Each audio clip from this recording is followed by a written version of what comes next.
चाय केड़ी पेंदे चाय मां कोन से बे चाय सा ठाव छा अरे चाय दबियारी जाबी न बस मां चाय पिया कोन बाहू बधी मैं साईं गेल न कराए वरी उते बि गेल थींदी अरे अज मामे ॾिस न हुनखे हिननि जो सॼो राज आहे ॾहें ठारू शाह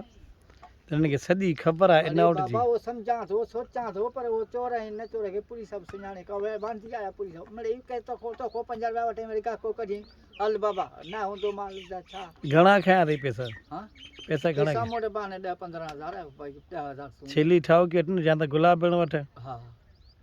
तो हल भला हलूं टई मां कोन हलंदुसि मां पंहिंजो कमु छॾे कीअं ख़ुदि न हलां पैसा मिड़े 10-15 हज़ार आहिनि बस 10,000 सूंडे त 20-25 हज़ार में गुलाब भेण चा उहा वठी चा पर उनखे नज़र थी लॻी वञे बात कर नज़र थी लॻी वञे हा यार गुलाब रंग में वठी आयो उनखे नज़र लॻी बकरी मरी वई ऐं तोखे मूंखे त नज़र लॻी हे बसि ॾिसो ॾंद ई भॼी पिया नी नज़र ते असांजे ॻोठ में चवंदा आहिनि त खुदूअ खे कंहिंजी शिकिल ॾेखार त नज़र हुनखे सॼी उमिरि लॻंदी कोन बाबा हाणे तूं मूंखे ॿुधाए तोखे नज़र कीअं थी लॻे मूंखे नज़र हुस आहे न मां कमायां घणो थो न त हुसन सां त इहो न कमाए कमाऊ आहे भलो इन जे करे नज़र हाणे न इन में को शक कोन्हे को हिन उमिरि में तूं जेको आहे न हेॾो कमाई तूं हा ख़ुदा सां हिन उमिरि में माण्हू वेही था रहनि हा खट ते ई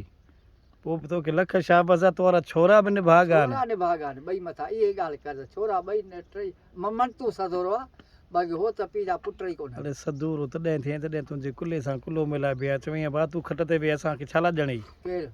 मनता तुंहिंजा चारई पंज छोरा चार हो त टई निभाग आहिनि तूं मनता को काज़ी जा हो न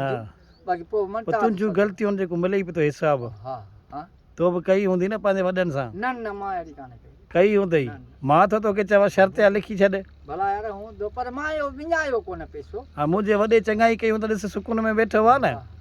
चङाई भाउ ईंदी न तो सा चङाई कई घर में चङाई कई ॿियो करो राज सारा हाणे जंहिंजो कंहिंजो माल ॿधण उहे पिटींदा कोन हूंदा मूं ग़रीब थी वियो न में वञे त मां छा कंदुसि बाबो बि बिशननि खे सटींदो ग़रीब खे कोन ईंदी न भाउ जिथे माना हक़ सम्झंदो न त हिते आहिनि बिशनी उन्हनि खे छिकींदो बाक़ी हर माण्हू खे कोन छिकींदो ॿियो ख़ैरु आहे ॿियो ख़ैरु आहे बकरी बकरी थो वठी हाणे बकरी आहे सिंधण वठंदा टेडण सिंधण या टेंडण हा टेडण जंहिंमें खीर लपा हुजे हलो सही आहे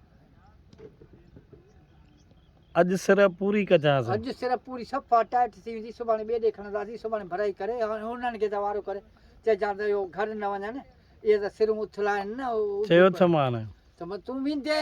तूं वञी थो पोइ हिते मज़दूर केरु कोन कमाईंदो छा चकर आहे अॼु इहो चकर त हिसाबी चकर हलाए त छा